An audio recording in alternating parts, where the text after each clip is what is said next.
Olá, você está ouvindo o podcast Devocionais em Série Esperança na Aflição, seu devocional no livro de Ruth.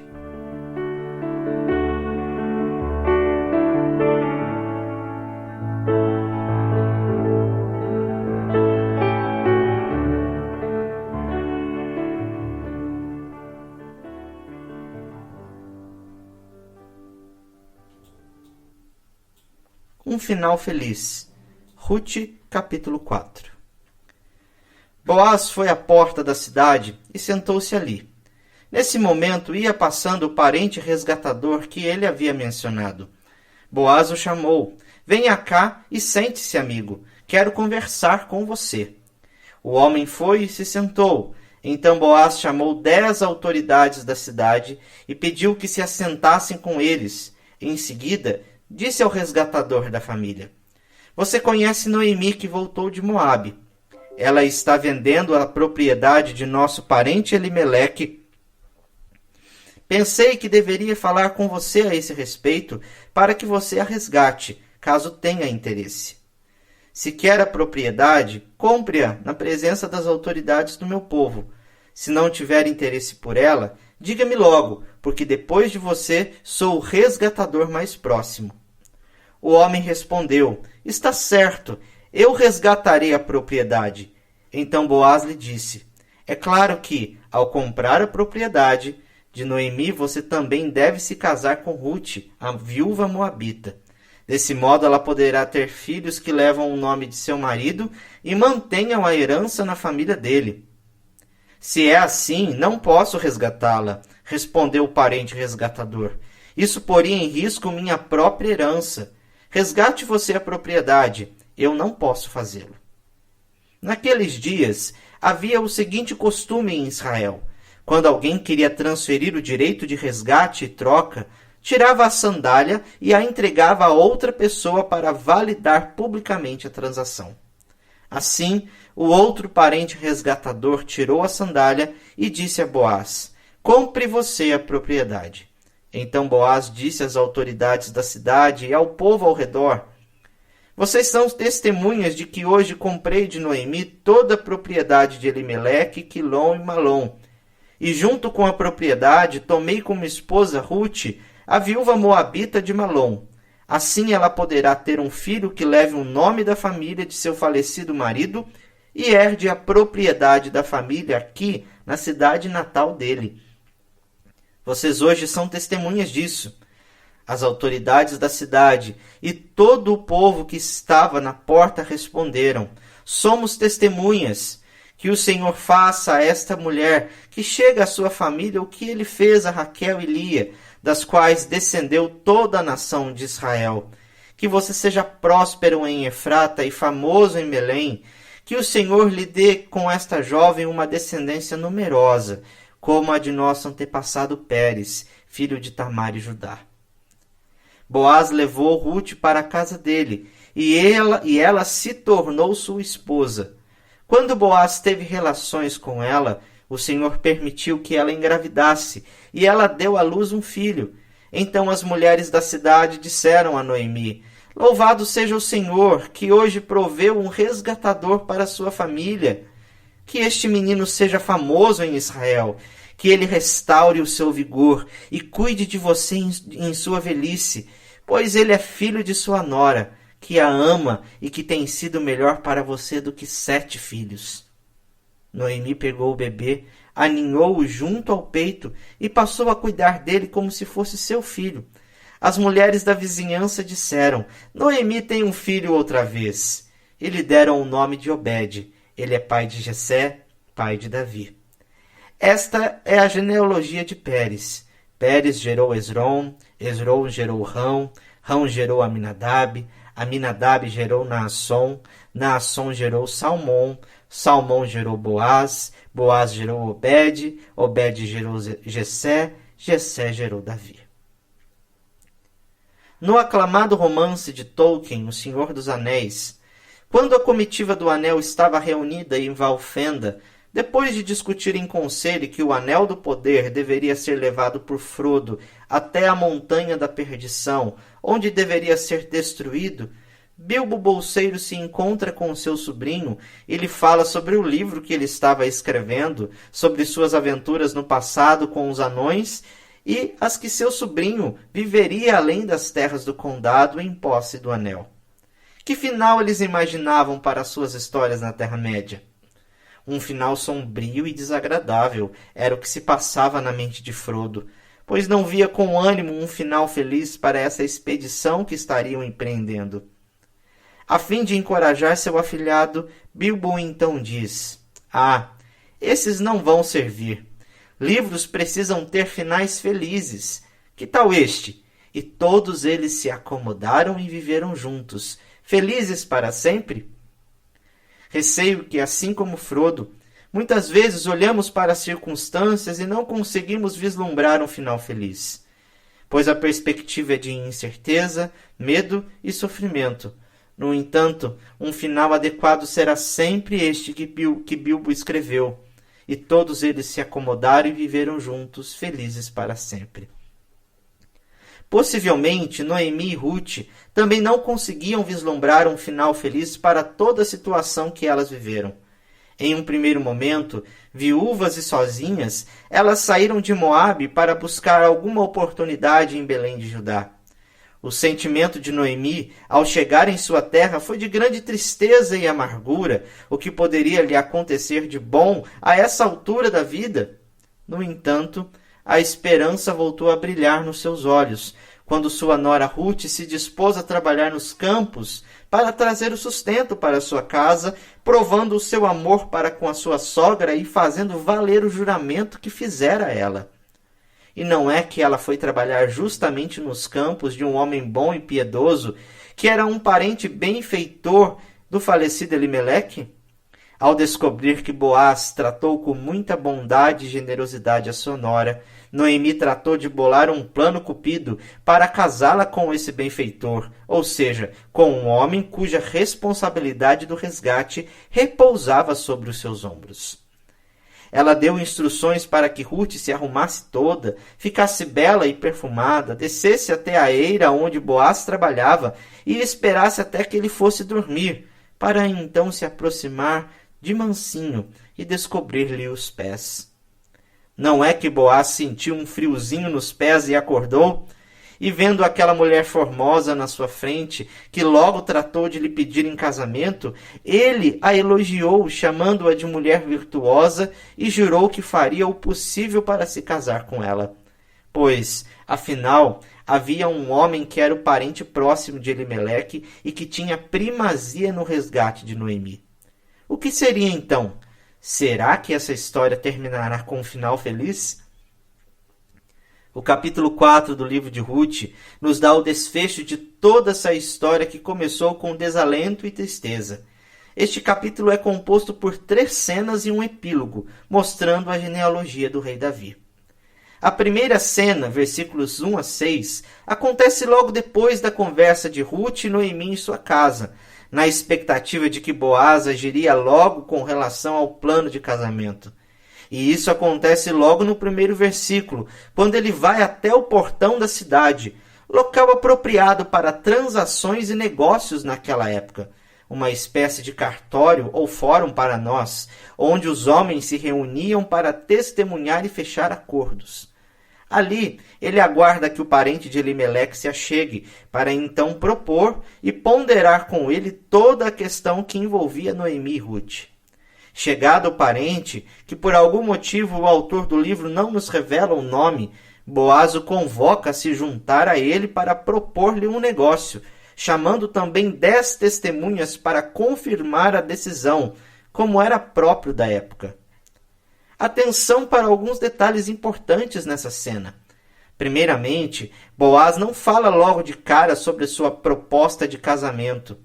É interessante notar a perspicácia de Boaz ao conduzir todo esse assunto. É certo que ele desejava despojar Ruth para lhe prover filhos e cuidar também de Noemi. Agindo de forma sábia e perspicaz, Boaz falou primeiro sobre uma propriedade que era por direito de posse de Noemi, pois pertencia a seu falecido marido, Elimeleque, que ela queria resgatar. Nada nos foi dito a respeito dessa propriedade até então. O que se supõe, conforme assevera o comentarista Robert Chisholm Jr., é mais provável que Noemi tivesse apenas o direito de usar a terra até o momento de seu recasamento ou de sua morte. Provavelmente, depois disso, a terra poderia passar para outra pessoa. No entanto, pouco se sabe a respeito disso. O fato era que aquele que quisesse comprar essa propriedade teria de assumir a responsabilidade de se casar com a viúva e lhe prover filhos, conforme a lei de Israel. É certo que Boaz não disse esse detalhe ao parente de Elimeleque logo de cara. Quando fez a proposta sobre a terra, esse parente tratou logo de aceitar. No entanto, quando Boaz revelou que ele deveria se casar com Ruth, também para dar posteridade à linhagem de Elimeleque e de Malom, o parente declinou da proposta, dando o direito para que Boaz resgatasse a propriedade e se casasse com Ruth. Em segundo lugar, o motivo que levou esse parente a declinar da proposta é um tanto interessante. O parente desistiu, pois teria de se casar com Ruth para gerar descendentes da linhagem de Elimeleque e Malom.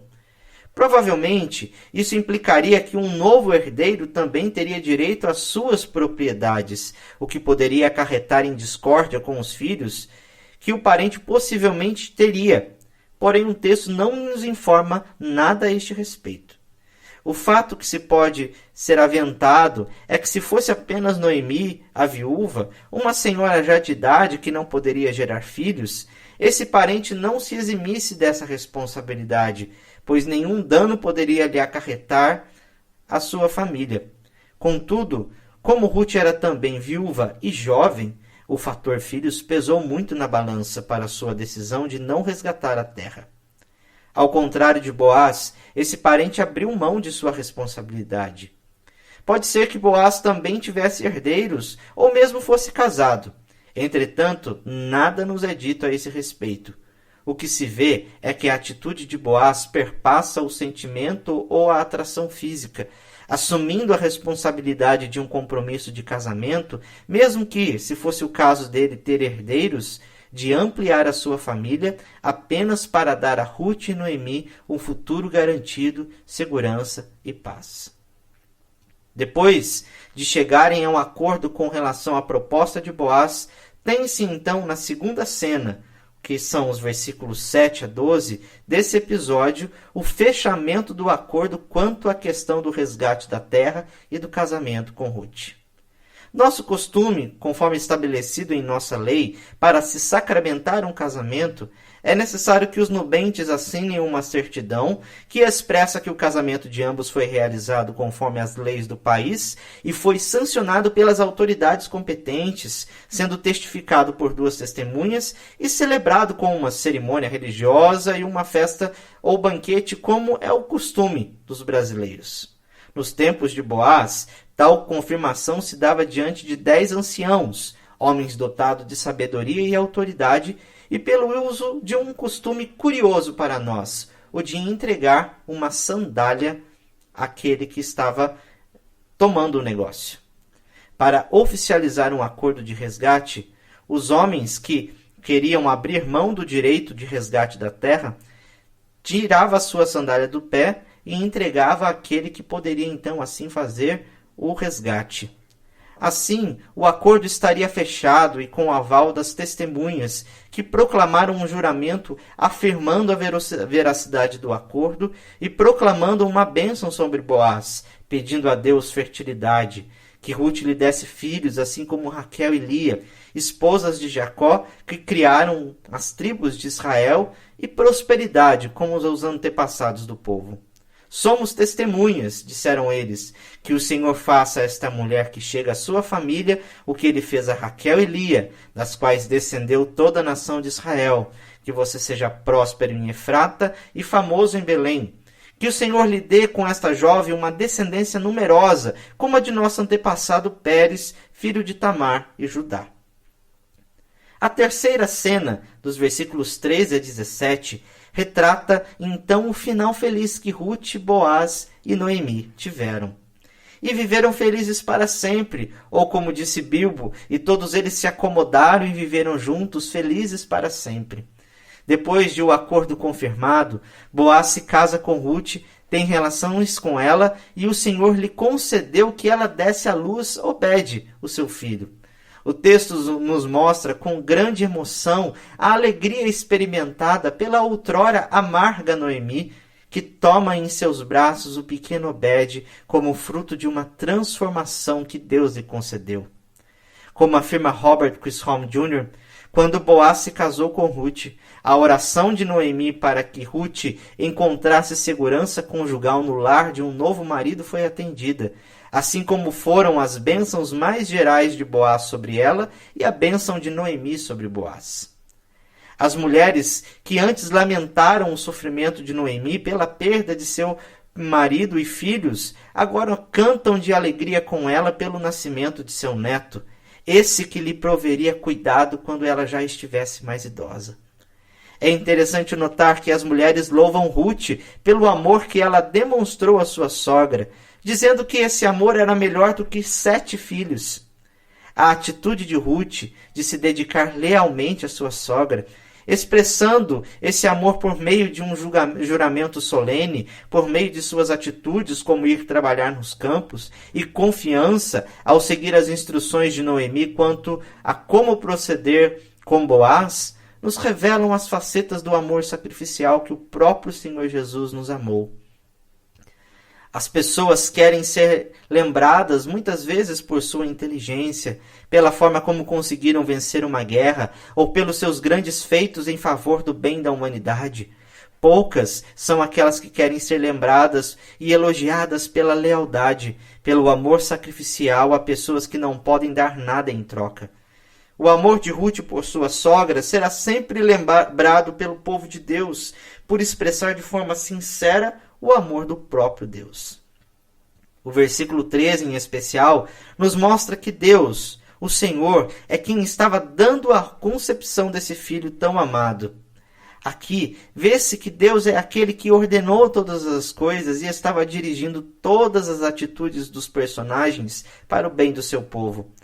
Deus estava cuidando dessas mulheres enquanto dirigiam os passos de pessoas que se dispuseram a amar sacrificialmente. Deus é soberano mesmo em face da maldade e do sofrimento existente. Segundo a escritora Margaret Clarkson, a soberania de Deus é a única rocha inexpugnável a qual o coração humano sofredor deve se agarrar. As circunstâncias em torno de nossa vida não são acidentais. Podem ser obra do mal, mas esse mal é mantido com firmeza dentro da mão poderosa do nosso Deus soberano. Todo mal lhe está sujeito, e o mal não pode tocar em seus filhos, a menos que ele o permita. Deus é o Senhor da história pessoal de cada membro de sua família redimida. O Senhor Deus é o grande autor que conduz essa história para o seu final feliz, preocupando-se não apenas individualmente com Noemi e Ruth, mas com todo o povo de Deus, sendo que Obed seria avô do rei Davi, uma figura importante não apenas por seu significado político e histórico, mas porque dele viria o Messias, Jesus Cristo, que é o Rei sobre todas as nações, como vai nos apontar o epílogo nos versículos 18 a 22, com a genealogia de Pérez. Essa genealogia nos diz muito a respeito de como Deus tem sustentado o seu povo, mesmo nos piores cenários políticos, como era o cenário de Juízes, mesmo nas piores pestes e tragédias pessoais. Seus propósitos redentivos estão se cumprindo cada dia. Como está escrito em uma nota na Bíblia de Estudo Herança Reformada, Deus usa pessoas comuns para construir a reputação e o reino de seu Filho. Esse é o único objetivo da providência.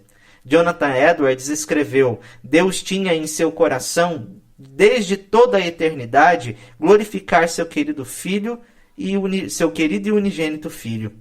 Esse reino é edificado com amor fiel, o amor de Deus e o amor de crentes abençoados por Deus. Portanto, não se canse de fazer o bem, especialmente a família de Deus. Se você for fiel em servir onde Deus o colocou, você impactará gerações futuras. Mesmo com pequenas atitudes, com lealdade, assim como foi com Ruth. O fim da história já foi revelado. Talvez esse seja o maior spoiler de todos os tempos. Um spoiler muito necessário. O Cordeiro de Deus triunfa sobre o mal, governa sobre tudo, e nós todos, o povo de Deus, nos acomodaremos e viveremos juntos, felizes para sempre. Que Deus o abençoe.